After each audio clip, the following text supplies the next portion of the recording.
Welcome back, my fellow mobile gamers. My name is Nimblethor, and I used to play this game called Fallen Sword back in the day, around 2004 or 2006 or so, and it was a primarily text-based MMORPG played in the browser, and I loved it. But for some reason, it took me all the way till just today, or actually just last week, to rediscover this genre on mobile, where I stumbled into a game called Conquest, and it's available as a cross-play experience both on Android and on iOS and in any browser really. You can play it by simply going to titanconquest.com, I think, so you should be able to play it on pretty much any device. Now, this game has really got me hooked, like as in really got me hooked. And so today I would love to share it with you guys. I'm gonna talk about what I like and what I dislike about the game. We'll dive into the monetization system and all of that good stuff, and if you want more of these types of videos but done on other mobile games, then be sure to check out my channel and maybe subscribe if you like what you're seeing for more of this mobile gaming goodness. So let's start by talking about the combat system, and actually let me go back and show you guys how we head into combat in this game, because first we gotta pick a destination that we want to go to. So we start that by clicking go somewhere else, and then we can choose either to explore Earth or the moon. Now, I'm on the moon because my defense is between 50 and 200, so I should be able to do fairly well here on the moon. And then we select the specific area that we want to go to. Let's go to a new place that I haven't been to before, like, for example, the Circle of Stones. And then in here, we see a list of all the enemies in this area, and this is where the MMO aspect of this game comes in, because all of these enemies are shared with any other players that are also in this area. So if there was a boss, for example, I don't think there is one right. Well, actually, the top one is sort of a boss, Asteria number 3. I'm not even gonna attack that one because it has a lot of HP. So if there were other players here, we could try to defeat that boss together though. So that's the MMO aspect of this game. Just like in a 3D MMORPG, other players can help you defeat huge-ass bosses in this game. And there are even some events where the developer will spawn some really powerful creatures that will take, I've heard, every player in the game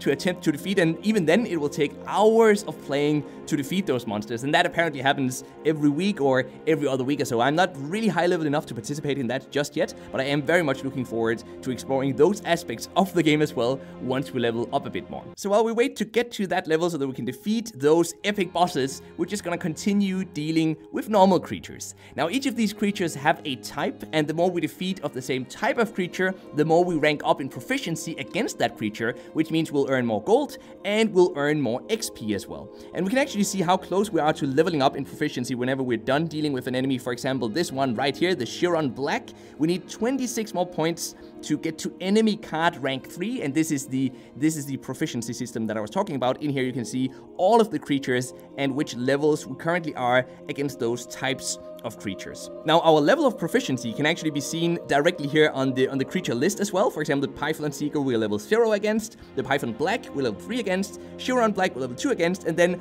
the bar below their name is the XP bar, so that basically shows us how close we are to leveling up against that creature. And so that means that typically, you know, you might want to go for a creature like the Python Seeker, because we're pretty close, or at least we're halfway there to leveling up against that creature. So we might just want to kill that a few more times so that we can start earning more gold and more XP when we defeat other Python Seekers.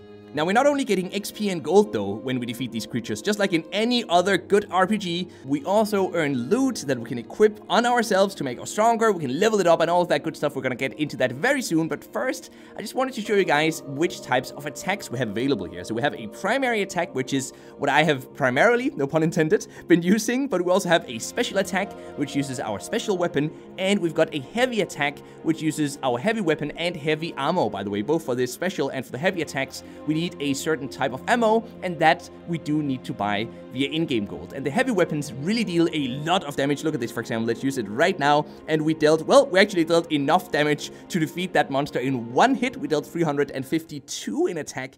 That's quite a lot. Let's try this once more. We have 8 ammo left. We are dealing 353 in attack, and with the special one, we're dealing how much? We're dealing 83 in attack, it seems. And then with the normal one, I think right now we're dealing around 60 or 70 in damage. Now, then we also have something called the Flare Bomb, and the Flare Bomb is a special ability. It deals a shit ton of damage. Look at this, guys. It dealt 620 damage. It's currently my strongest attack, and this ability is defined by our subclass. So we select a class whenever we start playing this game, just like in many other RPGs, and then we can select a subclass and we can switch between these subclasses at any time.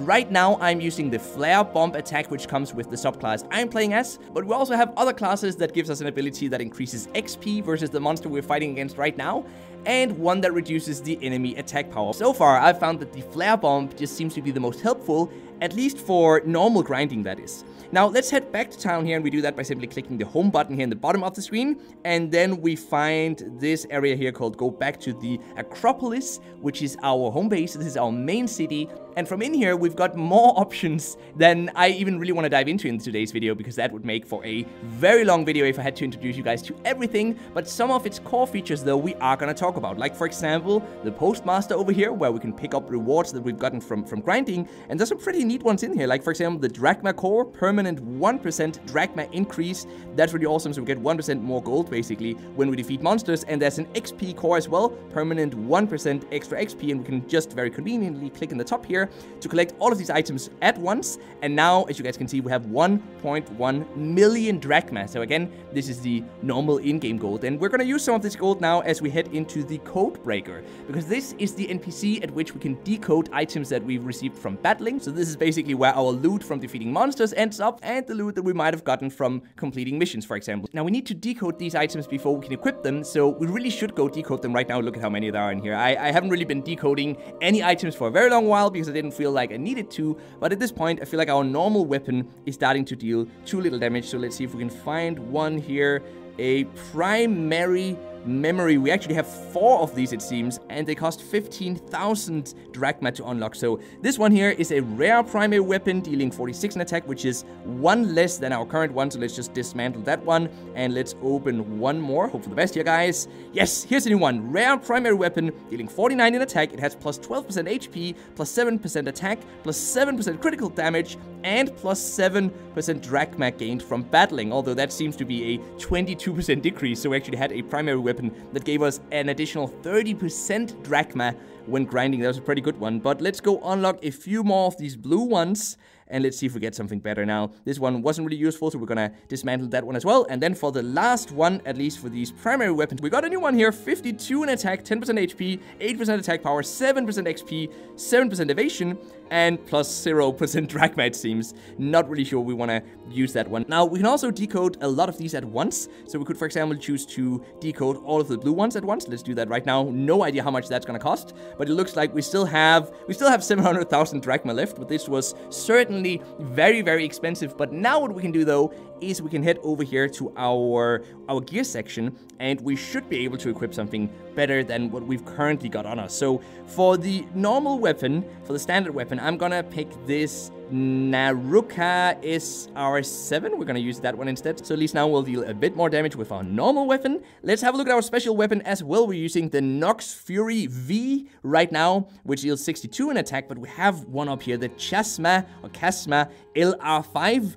What are the differences here? It has more HP, it deals more attack power, more defense, it seems. Well, no, actually less defense, but it has a drachma increase as well. So let's equip that one. Seems like a really good one. Let's have a look at the heavy weapons here as well. Holy smokes, 194 in attack of this one up here, the Tamerlane D1. That is definitely the one we're gonna use, and let's have a look at our helmets as well. Nothing really new there. What about gauntlets? Oh, actually, for gauntlets, it seems like we have some huge increases. Look at this. The Manifold Shao number 3 has 30 in defense, and the one we had on us before only had 3 in defense. And the same seems to go for both the chest pieces and the legs as well, where we have something that's much, much better now. So this is why you want to go in there and you want to decode these item pieces so that you can equip them. And up here, we've got a very neat little perk section where we can see all of the perks or the attribute increases that has come from the weapons and gear we've got equipped. So right now we have plus 36% HP and a lot of more XP, by the way, over 50% additional XP when fighting. And because we can have such a huge impact on, for example, the XP or, you know, the amount of drachma that we earn, you might actually want to change your equipment depending on what your objective is right now. For example, if you want to earn more gold, you equip certain equipment pieces because of that. If you want to get a lot of XP, you equip certain gear pieces that's going to give you more of that. And you know what? I think that all of these attributes, all of these systems surrounding equipment and increasing our stats, I think this makes the game a true dream come true for any min-maxers out there who also enjoys online RPGs. Because that's actually a big part of this game that we haven't talked about yet, the fact that it is highly social. So first of all, for example, we've got a chat button very conveniently placed here in the bottom right corner, and from in here we can chat with, well, this is actually the global chat, so we can chat with the community at large, and I have found the community to be super kind and very helpful so far. But we can actually also go into custom chat rooms, which is really cool, so if you want to chat with a couple of friends or your guildmates, you can do that. And that's of course another element of this game, the clan system or the guild system, where we can join a clan. I haven't done so yet. I've really just been looking for the best one to join, but you should definitely join one if you really get into this game. And then lastly, we've even got hero shops, which you can find over here in the main city, heading down to hero shops, and these are all other players, and we can head into their shops and buy some of the equipment, some of the weapons that they are selling for this game's premium currency called ancient coins. And this is a really great way to earn free premium currency, seemingly, if you have items to sell that you think other players are interested in. And since there is no PvP content in this game, at least as of right now, we don't really have to worry about the impacts of this game's monetization system. So that makes this game one of those really rare games that have the benefits of being an online MMO, for example the social aspects, but without all the negative side effects that often come with PvP systems in free-to-play games. I mean, they're pretty much all pay to win to some extent, but we don't have that in this game because it's social, but it doesn't have PvP. So actually, let's talk more about that. How does this game actually then monetize? Well, we've got a section over here in the menu called Get Ancient Coins, through which, if we head in here, you guys can see that we can buy this game's premium currency directly, or we can buy the monthly subscription for $5 US, which is a great way to support the developer, I think, and it also gives us 250 coins every month,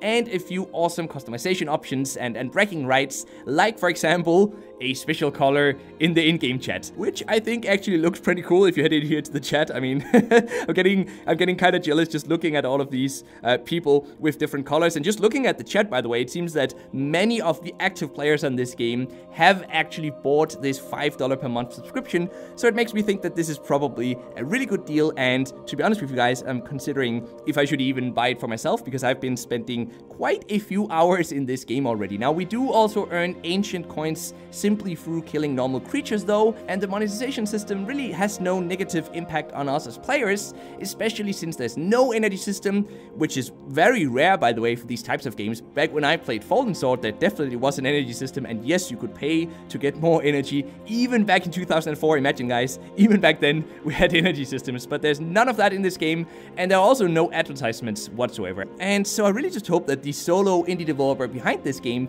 will be able to continue development, because it's an awesome game with a friendly community and a relaxed monetization system, and that's a combination that is very rare to find these days. Now, thankfully, the game is actually getting very frequent updates. Let's head into the About/Updates section, where you can see that we are literally receiving multiple weekly updates or events that are popping in, which makes the whole game feel very much alive. And I'm really glad to see that. I just hope that the developer will be able to continue with this pace, and then hopefully this game will also pick up in popularity, because right now it doesn't have as many players as I think it actually could have. Now, I get that it doesn't look, visually incredibly appealing. It is very sleek, it is very simple in its look, but it doesn't have, those fancy 3D graphics, for example. But at the same time, that might actually be this game's biggest appeal, because it doesn't have those fancy 3D graphics. It's very fast to load up on any device, and it can play directly in your browser, so you can play both on your smartphone and on your PC. Now, we've been talking about this game for probably a good 10 minutes or so at this point, but we've really only scratched the surface of what this game actually has to offer today. Like, for example, we haven't even started talking about space exploration, freaking space exploration, but I hope it's enough to make you want to check it out if you're intrigued by what you've seen so far. I will say, by the way, that my biggest complaint about this game is probably that combat can become a bit boring after a while, since we're literally just tapping an attack button over and over again. But what I did to counter that and make it a bit more interesting for myself was to simply start fighting stronger enemies, which makes this game a lot more challenging, by the way, and you will start dying, but don't worry, you don't lose all your gear when you die, so it's not that big of a risk, but it's certainly more interesting to fight stronger enemies. It kind of forces us to think carefully about which attacks we want to use, and to constantly upgrade our gear to strive for the best possible equipment. Anyway, let me know what you think about Titan Conquest in the comment section down below. And here then is the nugget of mobile gaming news that I've got for you guys today, which is that Legends of Runeterra has now soft launched, and hold on, in North America, and in Singapore. Not in Denmark, unfortunately, but this game is the League of Legends-inspired collectible card game by Riot Games, and it's a game that I've really been looking forward to playing myself, so I'll see what I can do to get access as soon as possible and share my first impressions with you guys right here on YouTube. And in the meantime, be sure to have a look at Google Play and the App Store to see if you've got access already, because I'm actually not sure if it's only North America and Singapore. I just know that at least North America and Singapore should now have access to the game. But thank you very much for watching till the end of this video, by the way. Both the YouTube algorithm and myself really appreciate that, and hope that you will leave a like on your way out and subscribe if you haven't already, because then, till next time, just keep gaming, stay awesome, and I'll see you guys around.